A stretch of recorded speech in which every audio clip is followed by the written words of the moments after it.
AI बहुत तेजी से इवॉल्व हो रहा है। हमारे पास पहले से ही Chat GPT, Gemini, DeepSeek और क्वेन जैसे मॉडल थे, और अब इलॉन मस्क की एक्स एआई ने एक नया लार्ज लैंग्वेज मॉडल अनाउंस किया है, जिसका नाम है ग्रोक 3। इलॉन मस्क ने 50 मिनट लंबा लॉन्च इवेंट किया, जिसमें उन्होंने ग्रोक 3 को दुनिया के सामने पेश किया। लेकिन ग्रोक 3 में ऐसा क्या खास है? आइए इसके कुछ इंपॉर्टेंट फीचर्स को समझते हैं।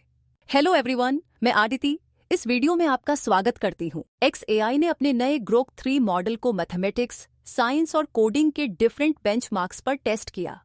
इलॉन मस्क के क्लेम्स के अनुसार ग्रोक 3 और ग्रोक 3 मिनी ने सभी फेमस मॉडल्स जैसे Gemini 2 pro, DeepSeek V3, Claude 3.5 Sonnet और GPT-4 को पीछे छोड़ दिया।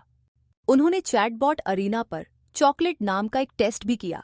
चैटबॉट अरीना एक ऐसा प्लेटफॉर्म है जहां यूजर्स एक प्रॉम्प्ट देते हैं और इस प्रॉम्प्ट का रिस्पॉन्स 2 अलग अलग मॉडल्स द्वारा दिया जाता है। यूजर को यह पता नहीं होता कि कौन सा रिस्पॉन्स किस मॉडल से आया है, और फिर वे अपने पसंदीदा रिस्पॉन्स के लिए वोट करते हैं। इस टेस्ट में यूजर्स के अनबायस्ड फीडबैक के आधार पर ग्रोक 3 ने सभी डिफरेंट वेरिएंट ऑफ मॉडल्स जैसे जेमिनाई, जीपीटी, डीप सीक, क्वेन और क्लॉड को हरा दिया। That is really insane. X AI ने यह सब बहुत ही कम समय में हासिल किया, जिसे आप इस ग्राफ से देख सकते हैं।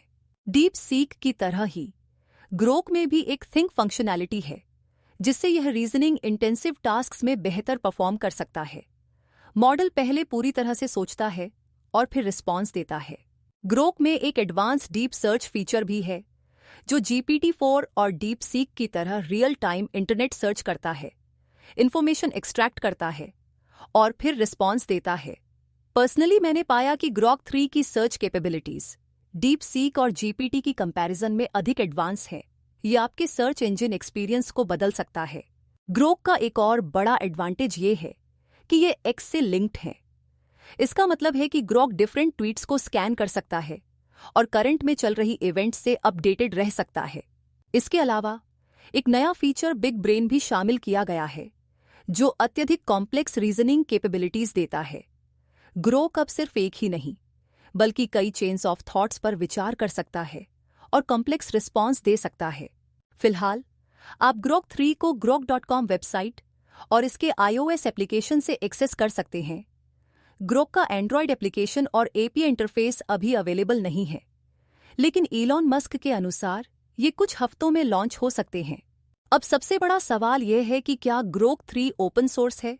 इसका उत्तर है नहीं, ये ओपन सोर्स नहीं है।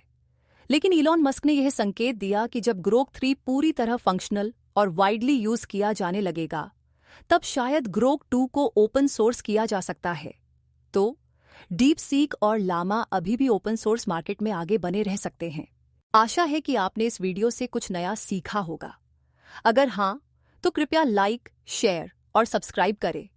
इससे मुझे ऐसे कंटेंट बनाने की मोटिवेशन मिलती है। मिलते हैं अगले वीडियो में। तब तक